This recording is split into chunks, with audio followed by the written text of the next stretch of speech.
You going to keep the hat? Only if you. I want me to. Only if you. I don't want to take something that you attach. I'll put it to use if you don't want it. But if you want it, you can have it. Like it. All right. I feel like Woody from Toy Story in this one. I'm not Woody, okay? Maybe I've got a little bit of a helmet. I feel very comfortable with it. Maybe I've got a little bit It'll of. suit your Harley. I'm going to wear it down to the park tonight. With the dog. Take the dog back to the park. You might get it back.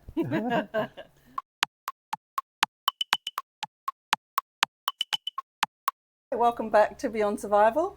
Welcome to our table. This is a place and space for artists, thinkers, philosophers, and people more comfortable with slow culture, counter rhythms, breakthrough culture, activism. So welcome to our table. My name's Geraldine. I'm your host. You probably know that if you've been watching us. This is Kelli, my co-host. Hi, everyone. Gizmo, our superhost. Who's still... Already, he's had enough. He's put his head over there, but still insists being on the couch. And in the background, we have Fiona Comley, our assistant producer, and introducing Ken Allen, our guest today, who is a community artist, a workshop facilitator, street performer, organiser, general dynamo, well known for many performances.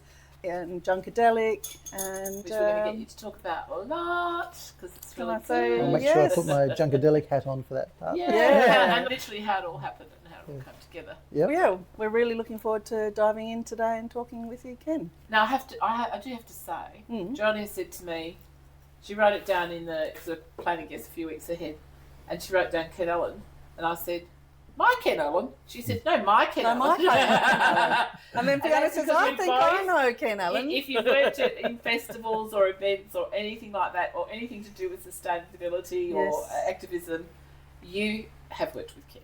Yes. He's been around for about 30 years doing it now? Oh, 30 yeah. or more, 40, maybe. I don't know. Are Least. you're 10 years younger than me, aren't you? I don't know how old you are. Let's say we're about the same age. Dangerous territory. How old am I, Ken? And he's also a diplomat. Yeah, very diplomatic.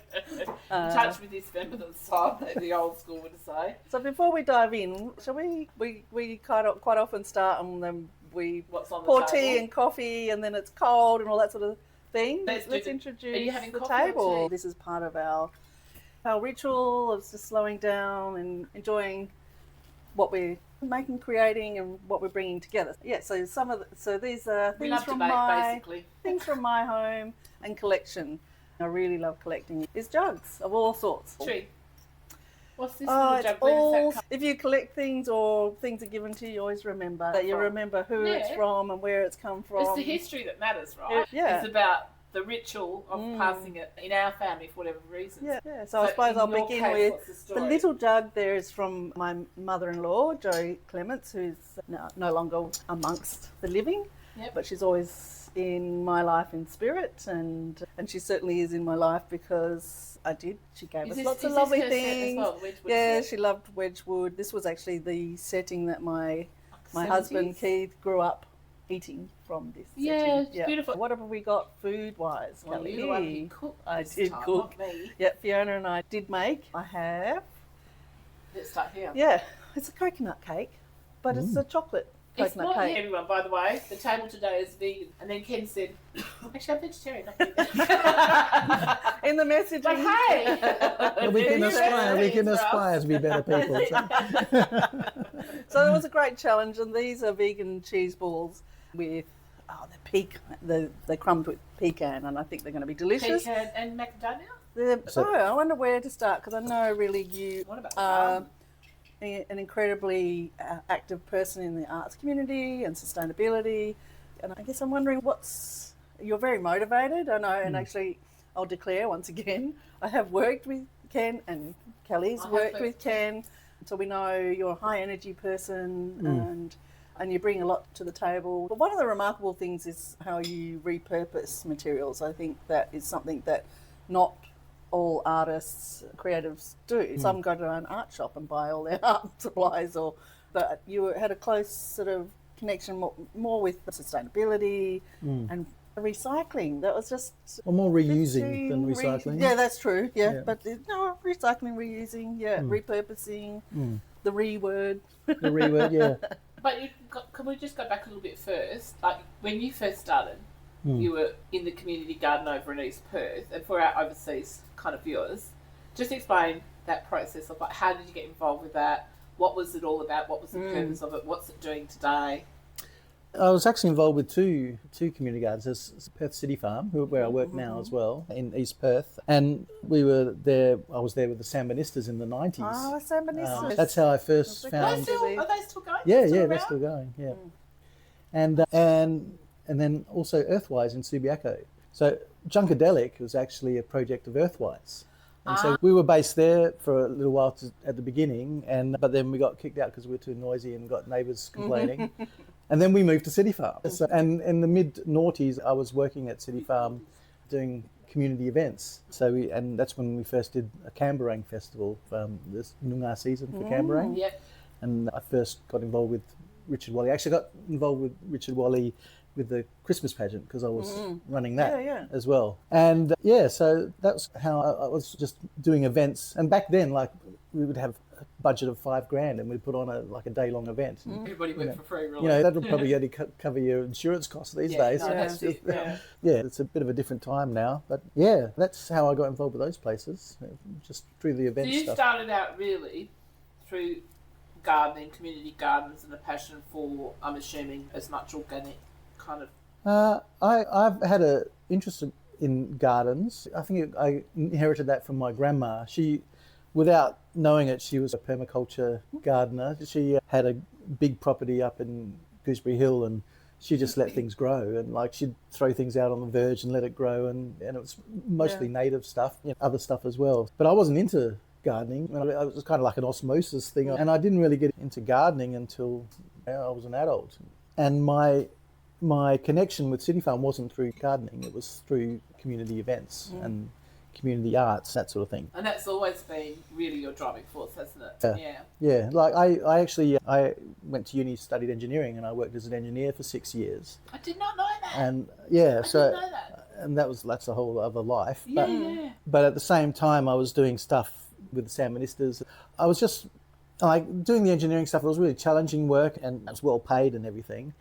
But I just found working with a group like the Sambonistas at the time, there were all these people that had all these little different skills. And if we worked together, so rather than just being a drumming group, we started building festival floats and making elaborate costumes. And there was a whole lot of different people that had a passion for it, and they were just doing it anyway. I said, we're a community arts group, we can pay them. We weren't paying a lot of money, but we can get a grant and we can pay them to facilitate other people doing what they have a passion for doing anyway. And so that was what really inspired me about getting into the community arts. It's just people have these passions and they just need an outlet or some sort of mechanism to... voice, which is what you did, really. Yeah. By saying, look, let's pull all this together, get a bit of funding so that everybody...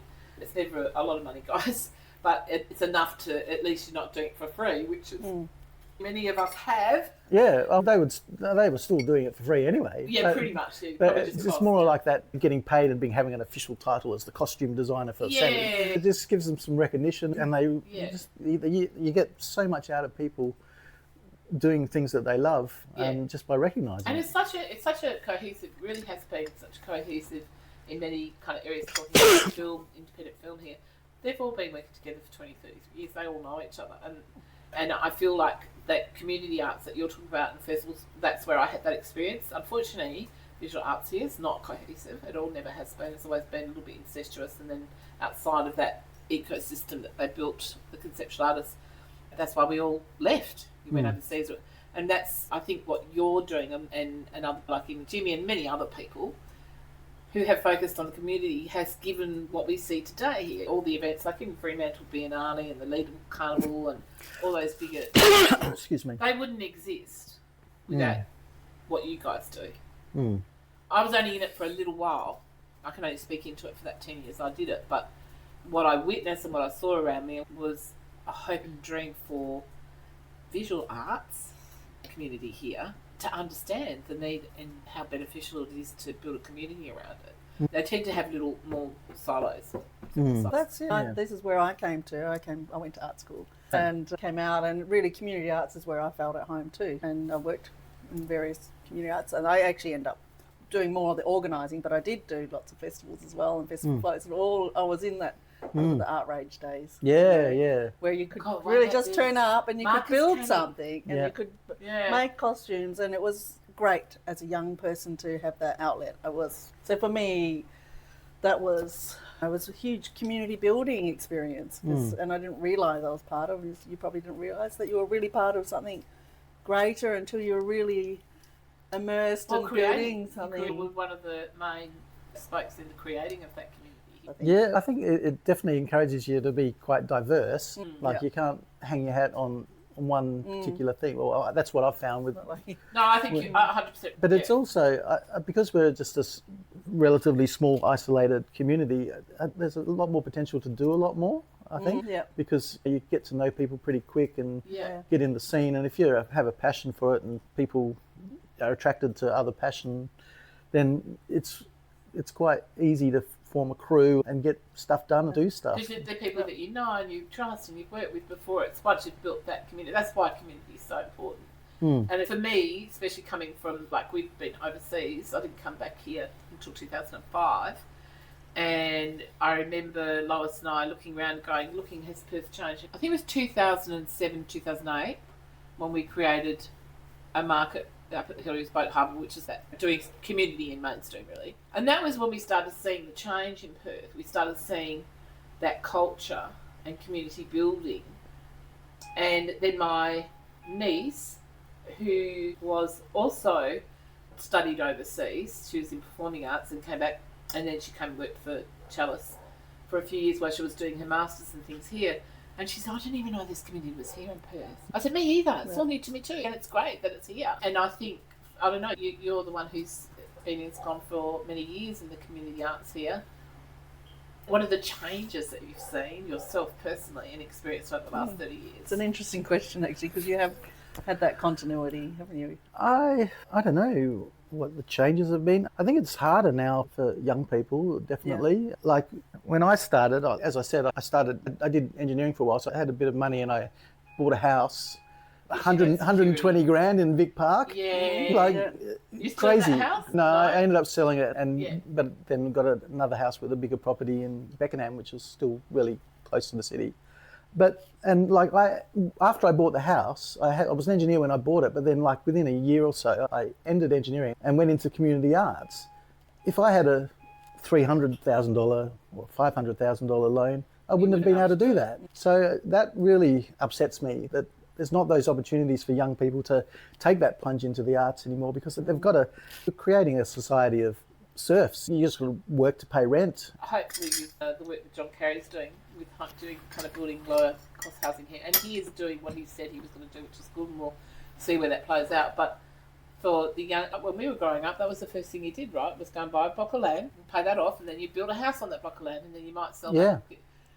You had something to start with. The kids today don't, and we've got all this land. There's, you know what I mean? There's plenty of space. Have we? Yeah, but we haven't. It's available there, but I'm only saying that because my stepson is in town planning, and he's basically does say quite often there's not a lot of land that can be released around the Perth area without it being the sprawling city that makes it a very difficult city to live in. Well, that's probably why what they're trying to. A lot of that's what they're trying to. But you have to be really careful with that. So there is lots of land in the sky. Let's put that. They are going up. He is going up. He's doing lots of old buildings that he's reactivating, but also South State Minister of Housing, guys, who's quite a community mind person. But we still even have to be careful with that, because you don't want to become where everything's vertical. Yeah. Well, I mean, you can balance that with community spaces and that sort of thing. I think in the city, it's much more reasonable to have high density and I think that can be more environmentally friendly. As long as we've got the parks and things happening in between. Yeah, absolutely. Because when you go to other cities around the world, they've lost that. Yeah. You know, even if it's a walkway, there's not a lot. They've lost a lot of that. That was my experience anyway, both America and Europe. So I think we're very blessed here that we have, at least in Perth, we have maintained that, and hopefully that stays. Hopefully that's the continuation, that they're always considering the balance between those two. If you're going to go building up, then we also need a lot of community spaces that are a little bit connected to nature. I know they're doing like City Farm. Culture. Yeah, City like Farm. City Farm, Brilliant exactly. City Farm. They're doing, I don't know, because I haven't got out and about that lately, but how's the development going in Perth Cultural Centre? Because they're meant to be building like a King's Park kind of. Don't know actually, but I've seen it all cordoned That off. was the I haven't plan. seen I any don't know of whether the they've building. moved forward with it, but that was. Yeah, Yeah, they are. Yeah. and they got rid of the Is it- wetland is it there happy to do it. But the irony of that. Yeah. Yeah. Anyway, that's it. Yeah. The side. No, I didn't hear the last bit. Was that? There was a little wetland there that actually did attract native animals and birds and that thing, but They got rid of it. they got rid of it. Oh. And the kids like to swim in it when they were little as Yeah, well. Did they? Yeah, okay. Oh. not, maybe wade through it more than swim, but Yeah. Wade, yeah. Mm. I'm in a correcting mood today, aren't I? That's Sorry, right, sorry you're if I allowed. correct Yeah, you. a bit of I'm pushback's not good. always. Yeah. Makes it more interesting. I'm going to push back. Yeah, then from there. So you did all that sort of, you started off, always you feel like you've been, for me, observing, you look like you've always been involved in the community, that's your driving force. And then how did you move? Because I think it's really important to talk about, especially for the ZenGs, and because we often get asked the question, but how did you do that? Mm. Because every time they try and do something, they end up hitting brick walls. And then they lose that enthusiasm because it looks like it's just too hard. But with you, when you moved, so you started with Perth, what was your trajectory? How did you go from there to doing, for example, you were also in charge of the Christmas parade for many years? I basically got headhunted by Channel 7 for that one. But yeah, it was good for a time. Yeah. How long did you do it for? Big job. 5 Big years. undertaking, 5 yeah. years. Yeah. Was that the first kind of shift into that kind of festival or street sort of community? No, I got that job because they heard about me at Joondalup doing the street parade there. Oh, okay. So you started And with I got the Joondalup job because of my work with Salmonistas. Yeah. I guess the big transition was from Salmonistas to Junkadelic. So I was in the Salmonistas until 2002, and then I wanted to, I didn't really listen to samba music, that I listened to funk music. Yeah. So I wanted Who to. did the funk club? The funk Jimmy? club. Yeah, we did the funk. Yeah, I was involved. Jimmy, that was more Jimmy's project, and the funk club, I was a bit of a latecomer to that. Yeah, but with Junkadelic, I wanted to play funk music, and so it's particularly that New Orleans style street music. And we didn't have any money for drums, but we started playing around. This is a small crew of the Sambonistas started playing around with junk as like wheelie bins and barrels and pots and pans. Yeah. And started just adapting James Brown rhythms and creating funky beats on junk. And so you'll know some of the original members was Curran Heffy, was an original Junkadelic member. Steve Gibson from Kill Devil Hills. Yeah, he was an original Junkadelic. There you go. And then there was Dora DeLuca from Earthwise, real mover and shaker. Her and I were the actual founders of Junkadelic. I saw that. And Colin Bridges from RTR FM, Beats Per Minute. Yeah. Yeah, that was, and there was Meng Jones, boxer Meng Jones. So it was real, none of those guys are really in it. Dora still comes to events and participates a little bit, but the rest that aren't really a part of it anymore, or at all. But anyway, so I wanted to play junk stuff, and I wanted it to be more focused on young people, even though most of those people weren't, we were much younger than we are today. But, Yeah. but 30 years ago. Youngish. youngish. But and like City Farm also was a project for young people as well. And I think having these projects that try and have opportunities for young people to find their way and find their thing and express it is really important to me. But not just young people, like with Salmonistas, as I said, I was more inspired by, there was older people that was inspiring me to move away from engineering, just seeing their passion. Did you do that leap? Is it that you were, because you were a musician background? No, I really only learnt from playing in community Oh, that's Really? amazing. community drumming groups Wow. and But no formal stuff. Yeah. no Just formal the drumming, just in you. making it up as I go along. Okay. Jack of all arts. Yeah. I'm a master of none. I just like do all these other different things and good enough to fake it until I make it. I think Sort you of. should put a few little master hats along the way. But recently, so we did Junkadelic for a while, and when you talk about Perth being this sort of where you can do a lot more than you expect. It's a large country town in a way. Yeah, Not anymore, but it was. Yeah. It's more than that, because I just expected Junkadelic when I started it to just be like a Mardi Gras Indians, New Orleans style percussion group. But after a year of doing the junk stuff, the pure junk, we started to attract all these musicians to play along with us. Jimmy Lips on trumpet and Pippin. Jimmy Lips is Jimmy Murphy. One day we'll maybe get him on to talk. Yeah, you should get Jimmy on for sure. And then Pippin Kenworthy, who was like an amazing guitarist, composer, had this big Dog Ox funk band that was his project. He started writing for us and playing with us. And Ollie Watkins, an amazing activist drummer, he became our musical director after just 1 or 2 years of operating. I didn't want to be musical director, I just wanted to be the creative director of the thing, but have someone else concentrate on the music, because I don't really have any training in music. So you're more passionate about finding things that you can make into instruments, like collecting and also just the look of it and the vibe sort of thing. And you're a probably more visually driven person, maybe more kinetic visual. I know you as an illustrator and artist, a sculptor. And well, I was about to say, you sculptures are made from found objects. Well, if you want to go back even further, how I got into the art scene in the very first place when I was an engineer was cartooning. I used to do cartoons for Bark and Gecko Theatre Company. And really? Ken Allen cartoon. That's a little thing I didn't find anywhere. I didn't know about that. Yeah. I've got one of your posters from when we worked together at Joondalup, that amazing puppeteer poster, illustrator. Yeah. So, I don't do that so much anymore. And then I'm more interested in sculpture. But over here, my cat. Okay. Yeah. It was installations and and the hard yard. But video installation stuff is you've got those sculptural kind of stuff comes into. That's just morphing, isn't it? Yeah. Video is a whole art form of itself. It is even just doing these podcasts and video casts. But for me too, like I think I was talking to you earlier about when I lost mobility, I could no longer travel, but I could make a video here, like a 3 or 4 minute video that could get projected in galleries, and they just went around the world into about the same exhibition, 8 galleries, and that's the beauty of it, because the cost comes right down for the curators and things to be able to curate a show that is, there's other elements, but digital is a big part of it.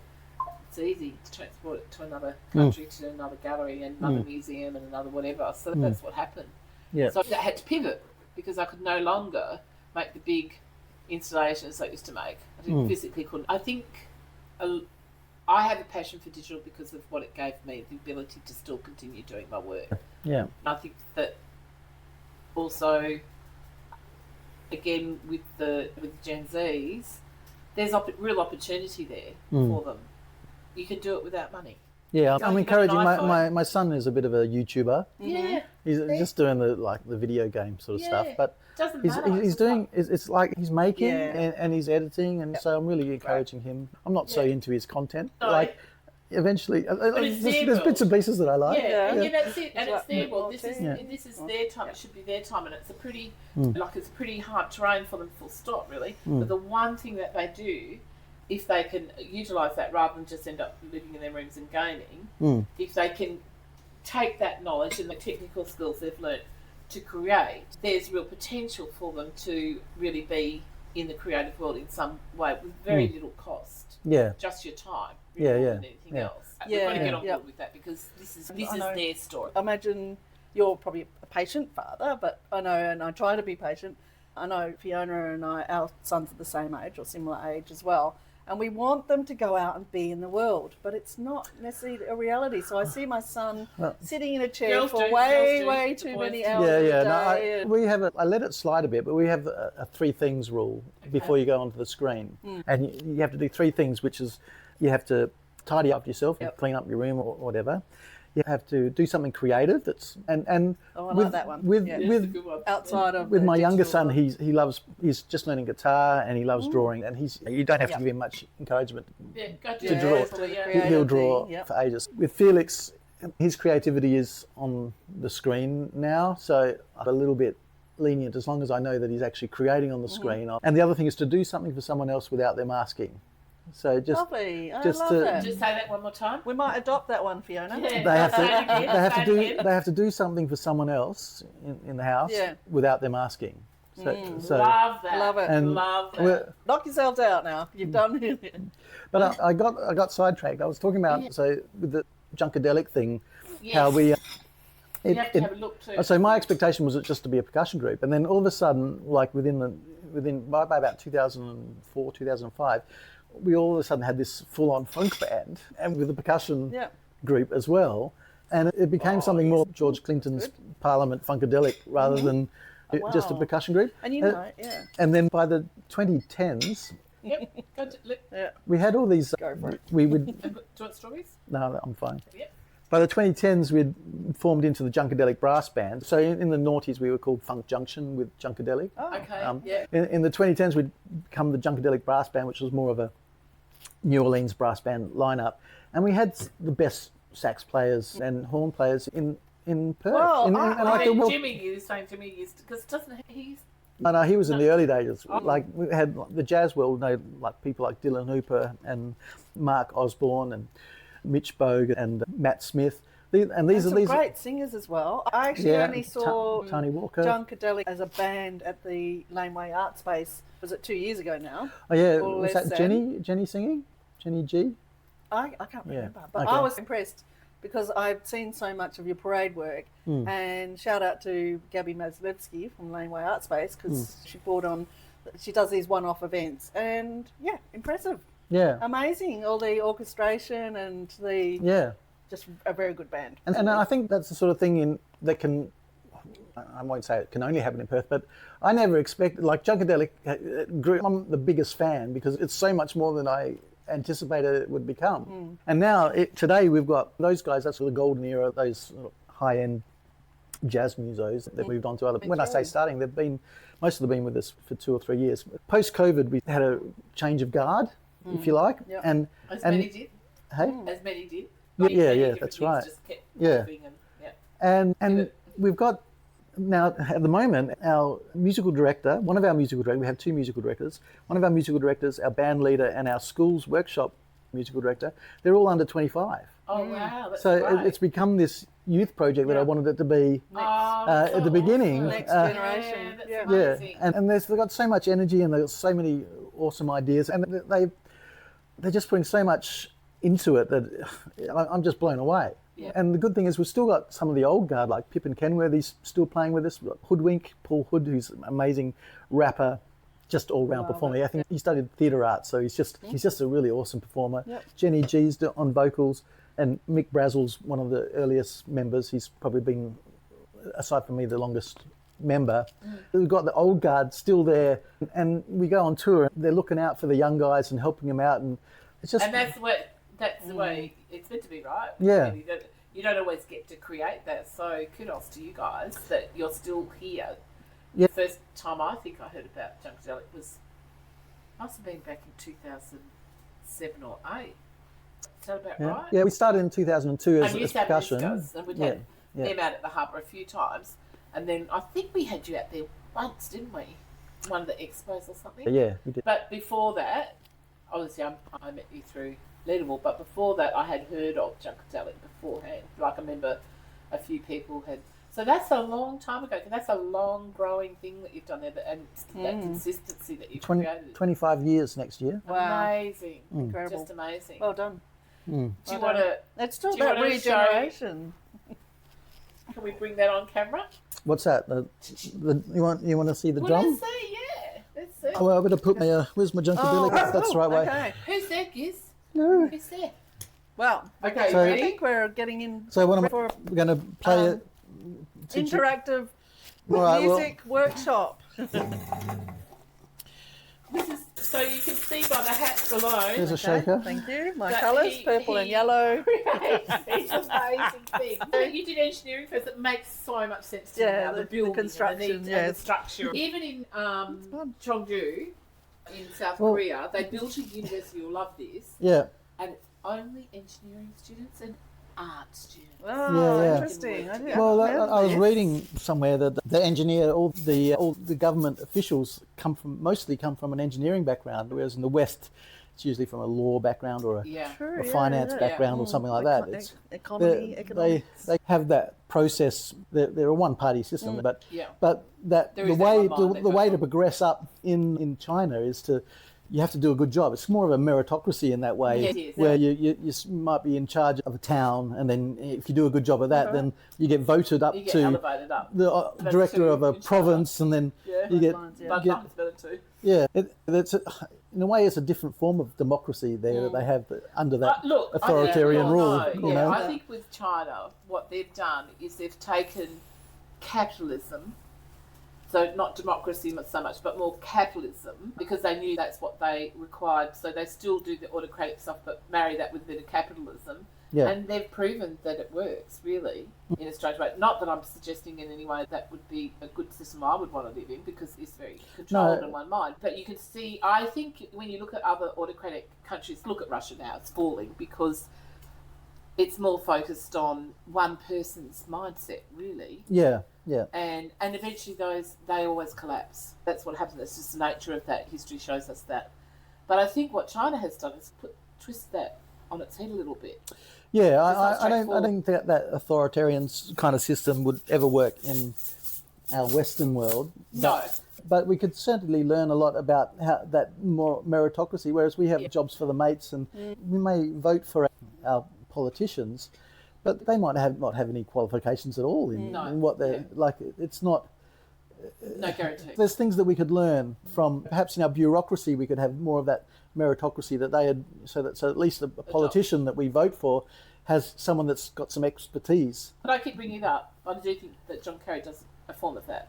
And you've worked with John Kerry. Yeah, I used to be mayor of Leederville when we were doing. That's right. Yeah. That's how we were all headhunted for Leederville. Remember, by him. Yeah. How he found us, I don't know, and put us together. But we're a really pretty good team, really. I have fond memories of all the recce's that we all did together, and being in Loftus Street with Jimmy and Tash and Lois and other people popping in, and that to me was, as far as community and bringing kind of arts and event stuff together at the same time, was really lovely. Yeah. Do you know what this reminds me of? Like we're going into All right, so, do you want me to steampunk, very steampunk. Yeah, well, yeah. Would you say steampunk? steampunk. Steampunk. Yeah. Hello. Here we So- are. This is my Kel, I don't know my what collection you've of got buckets. Here, but just, I don't know. It looks like you're going into battle. Really? Yeah, it's gone. Going my red lipstick. No, This it's might a get a bit start. noisy. Here Oh we go. no, not noise. You can look, you can see it. Okay, that's fantastic. There we go. So it's a bunch of buckets, as you can see. Fantastic. They all have slightly different sounds. We've got some dodgy sticks here. Nice. Oh, I'm Gizmo. going to give you the shakers. So here, I'll show you how to Gizmo, play the shake. Oh, You I'll grab understand another. I have no musical at all.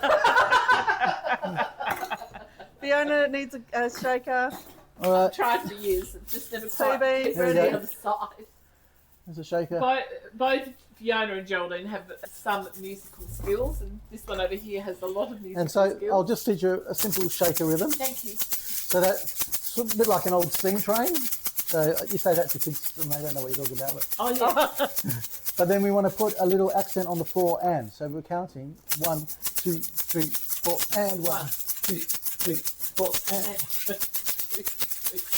I'm going to count it 3, out. 4, and Maths 1, I can 2, understand. 3, 4, and. So hold it sideways. Oh, okay, like that? Yeah. No, No, like that. and yeah, like that. That, yeah? Yeah, Like that. like that. Yeah. And so that you can throw for the accent. Yeah. Oh, okay. 1, 1, 2, 3, 4. 1, So put your hand like that. 4, and 1. Yeah, that's it. No, So, one, no, that like that. no, you're right. No, You're that, right. Yeah, Oh, so you're yeah. looking Fiona. Yeah. So, and then, so you can throw it forward. Yeah, that's it. Okay. Ready? 1, 2, 3, 4, and 1, 2, 3, 4, and 1, I'm so 2, scared I missed the 3, point. 4 and 1.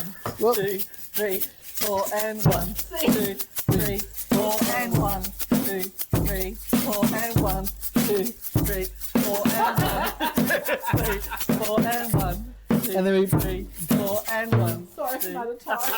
Right. And then so that's our basic backbeat. Okay. And then you make it. You can put what's called a 3/2 clave, which is like that. You'll recognise that rhythm. You got to have I'm faith. not a drummer. George Michael. Junt, Not a junt, percussionist. junt, junt, junt, junt, Oh, junt. yes. It's a common rhythm. It's called Okay. the ham bone if it's on the guitar. It's 3/2 clave, the son clave. Very common rhythm. So you combine that with the backbeat and you get a funky.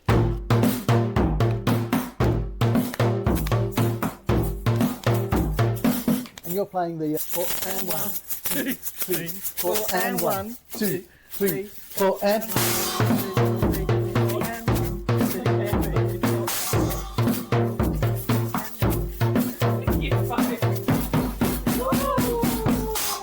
All right. That's one of our Busy, it's okay. basic rhythms. It's okay, Busy. Yeah, dogs hate it. Yeah, but that's gonna beautiful. say. We could have kept going. I hadn't freaked out. Poor Gizzy. No, I love it. And that's what I love about this is because that's it's like my chihuahua baby. like you've just energised the room Yeah. through Yeah. percussive beats. That's- You look so funny in this. but it's cool. I I like love it. it. Yep. Someone like me, no matter what, can join in on something like that. And, I the, don't have to. and to that point, like right from the early start, we did a lot of street rallies. Yeah. And just that energy, that upbeat Yeah. group, because we only really play upbeat funk stuff.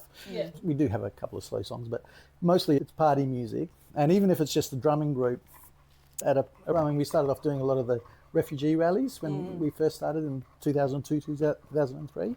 That's how Schmick found us. Mick Brazel joined us because he saw us at a rally, and then we did some Students for Sustainability gig, and I think he joined us officially there. But it just brings a positive vibe rather than what do we want? And it's got a bit of a negative thing, but you put a funky beat behind that.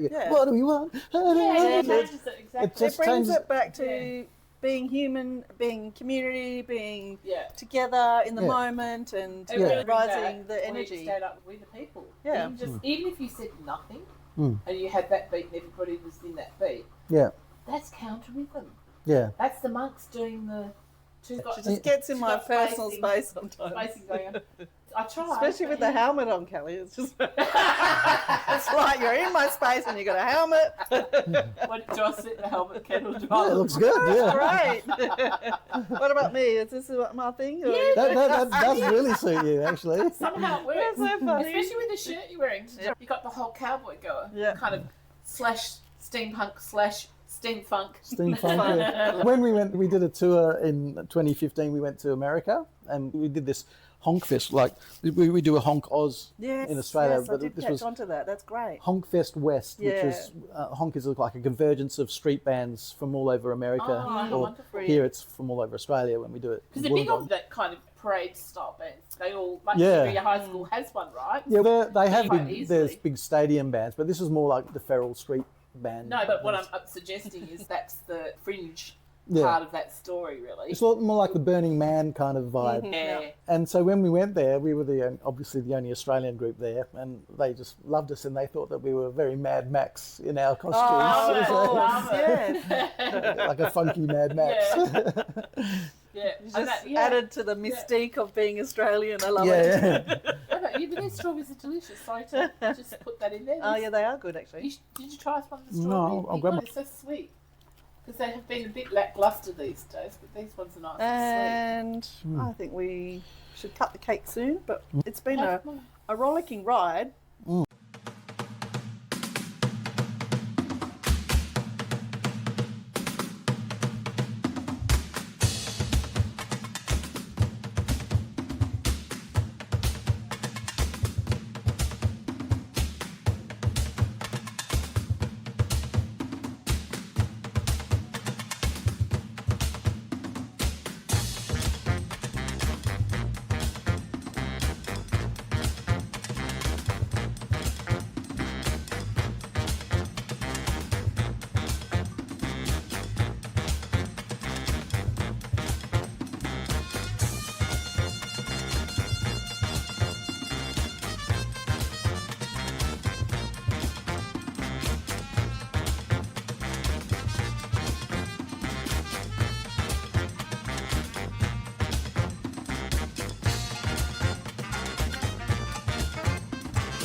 And I think So- it's really, I'm just thinking like the history of funk Jordan?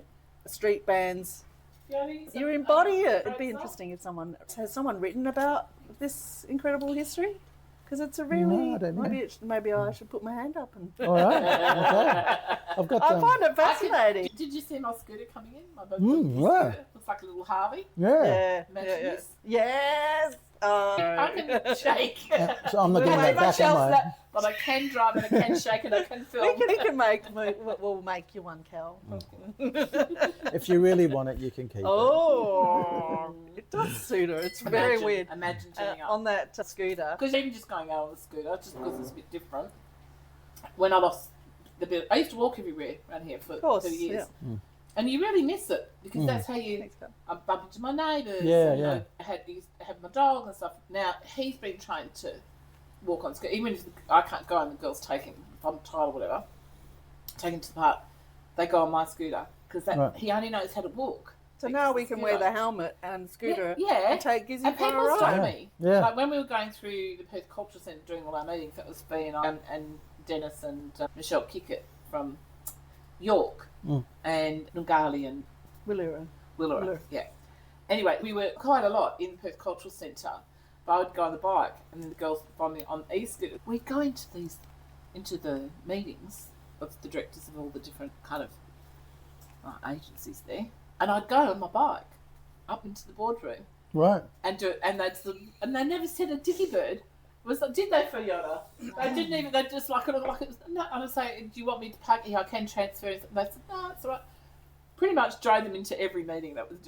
But it was a talking piece. Like when I would go out, I felt like I got back that community again, being able to go around the neighbourhood on it like I used to, and bumping into people and people stopping you. Like when I go to the city, particularly around Christmas time and that, or whatever, just bedtime, people stop and talk to you. It's a good talking piece. A great talking piece to meet your neighbours is to have a verge garden. Yeah.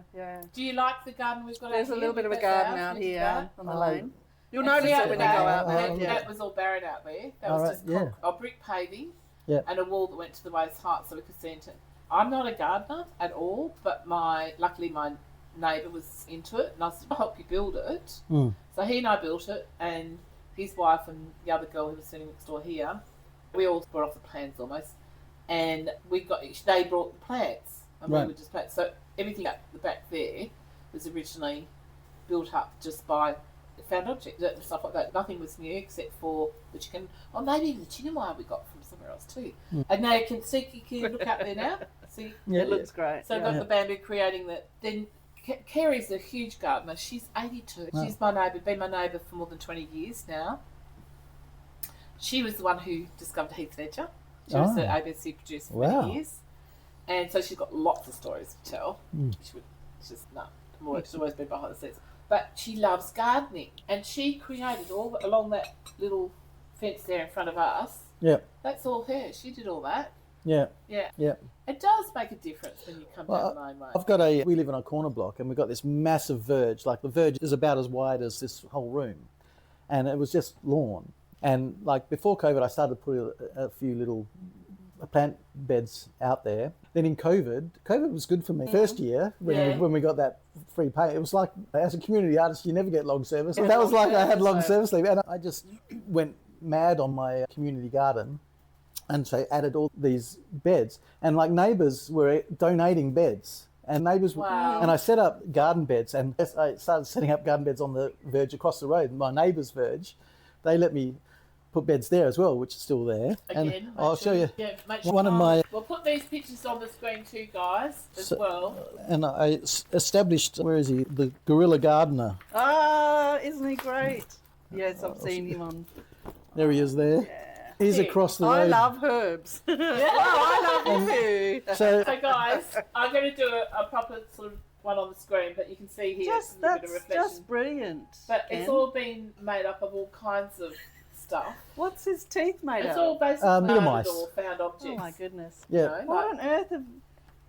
That's incredible. So I started building this garden and I got all these wood chips in because I wanted to kill the lawn, because it's always an ongoing battle to kill the lawn. See ya, Herbie. And explain that to me. What do you mean? I'm not a gardener, so I didn't get well, the gene. lawn couch grass is really hard to kill. I put cardboard down and you put mulch on it, but then eventually it finds its way back. So it's an ongoing battle.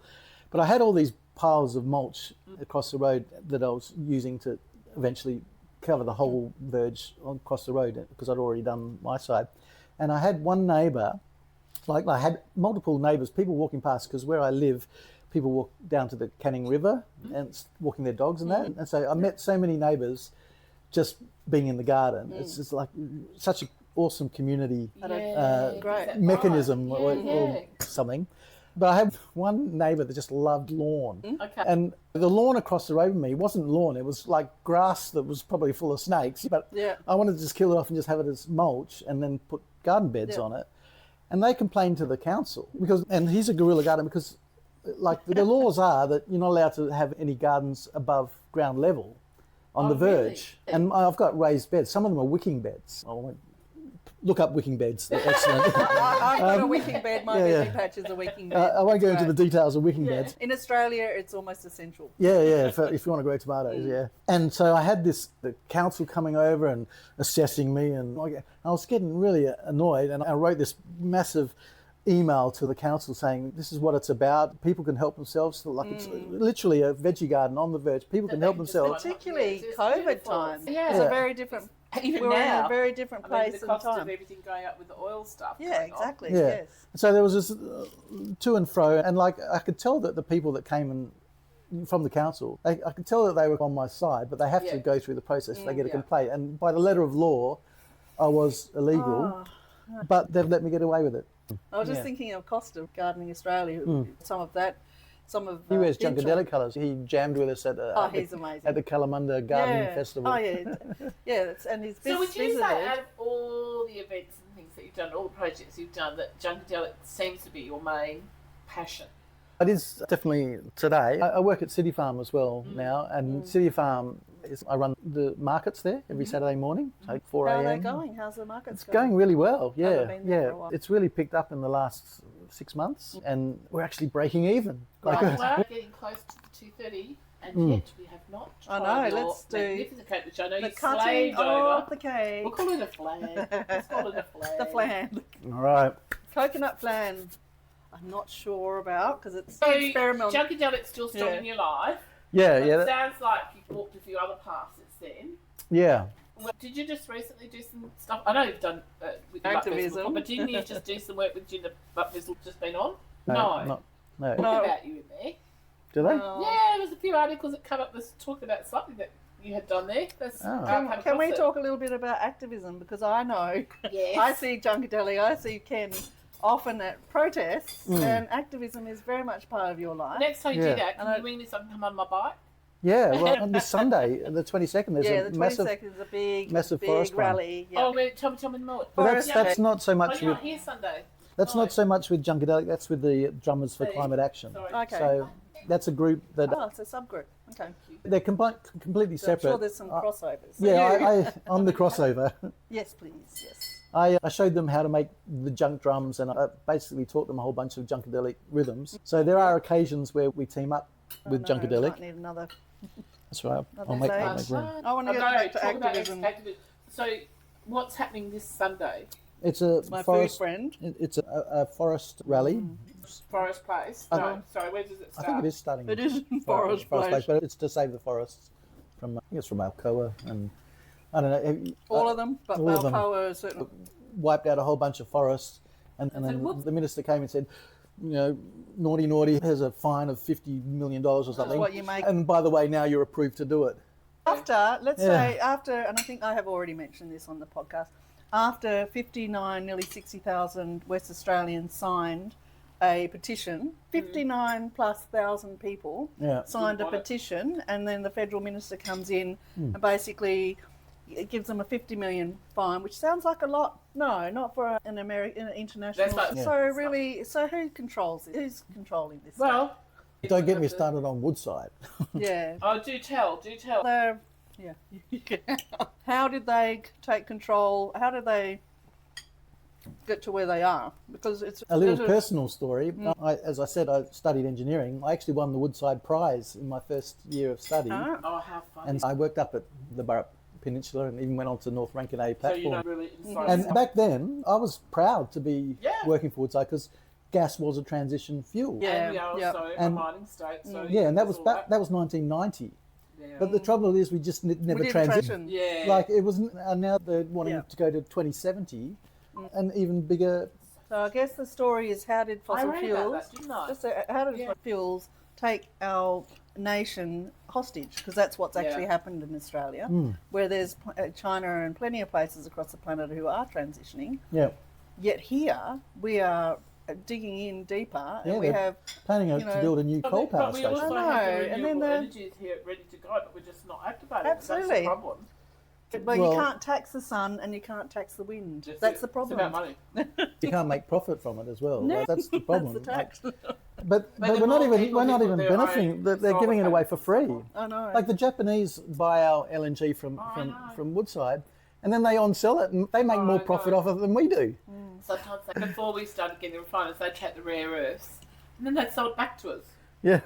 Right, it's that cycle thing that's crazy. Now, like obviously, that is, we do have those rare earth refineries, 4 of them now, fully operational. But it's more, that's another political conversation. That's more to do with decoupling as much as possible. That's the reason that Murray Watt approved Alcoa's thing, is because it was producing gallet, and it's apparently a strategic or a national interest reason. But as you and I know, that bauxite and gallium is a very small part. It's a minute amount under the substrate of the Jarrah forest that they really could go and mine that, and other places and absolutely have. There's a lot more in other locations, what I'm trying to say. And that's with most of these rare earths. They're not actually rare. They're just it's hard to get out of the ground. Yeah. That's it. Very minute. And I think I think people are only just understanding that now. It's even if you know that they're there, it takes 10 years to even get it out of the ground. But this is because we're giving these forests away virtually for free. And I heard on the word, I'm getting a little bit on my high horse, but I find it so fucking outrageous that we are destroying our environment, and for, as you say, it's not even for profit to us. Yeah.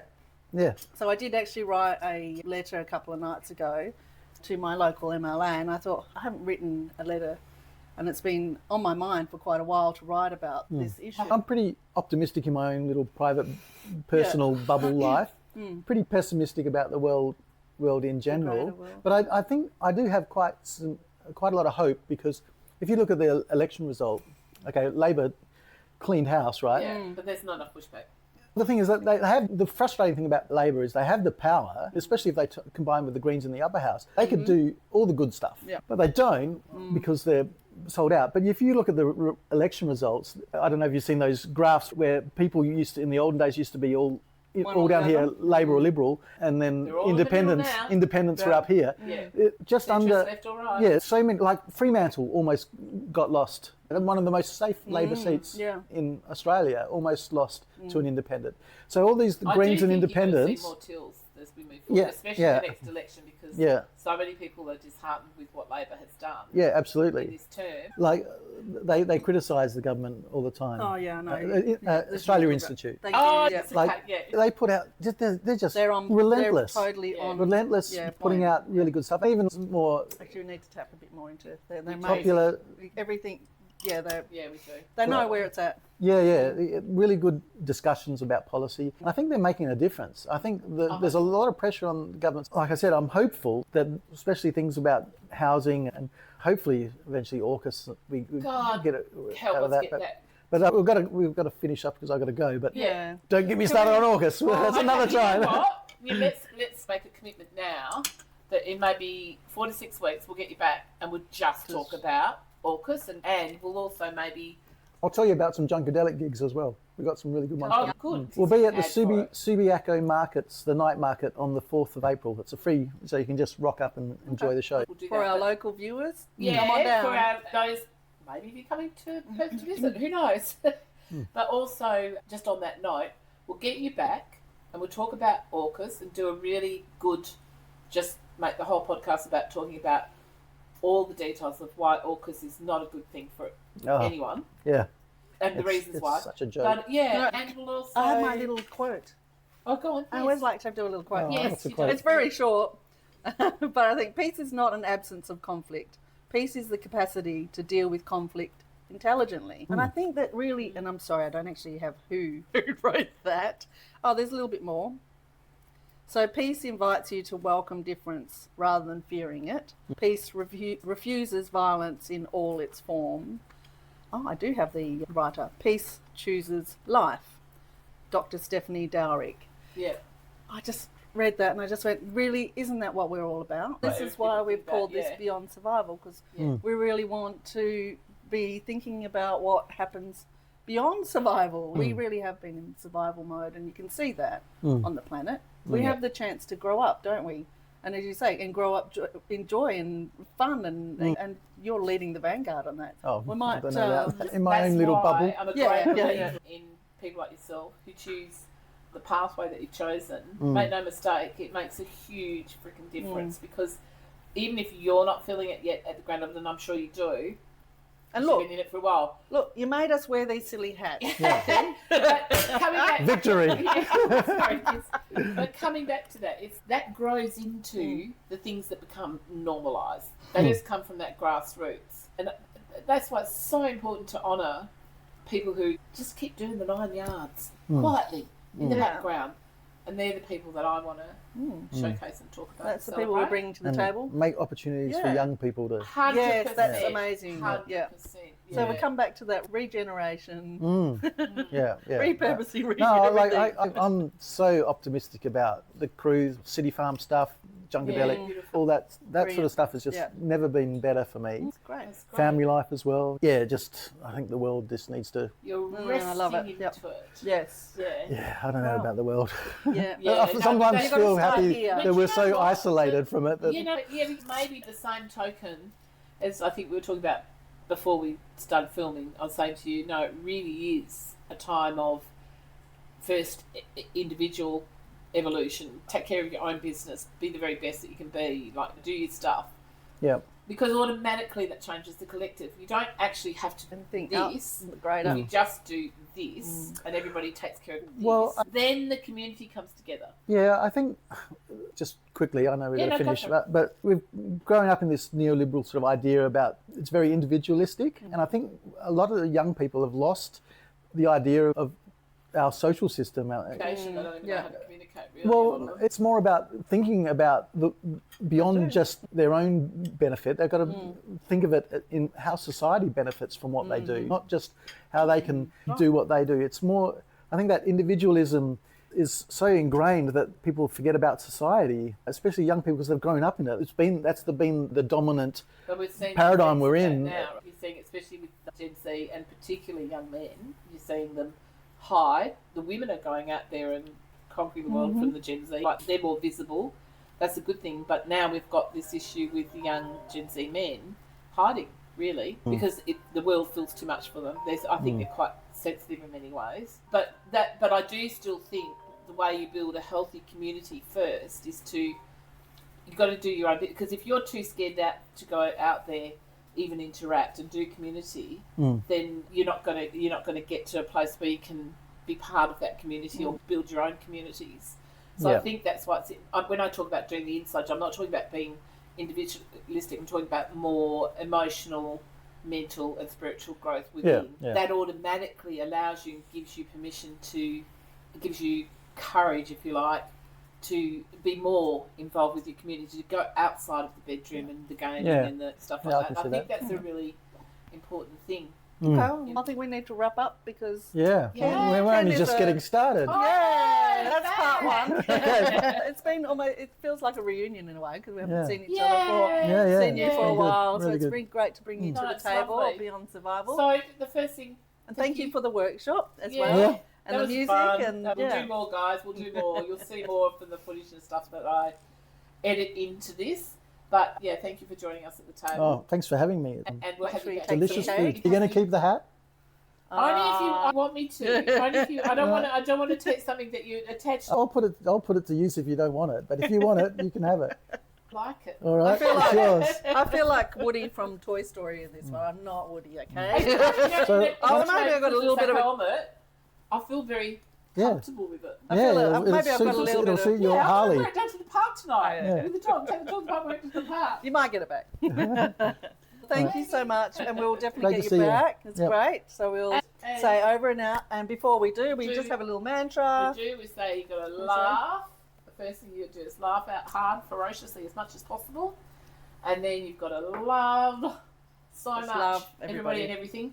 And then the final thing that you have to remember to do, and we always sign off with, don't forget to just freaking breathe. Breathe, everyone. Take a breath and breathe. Yeah. Don't forget to do the.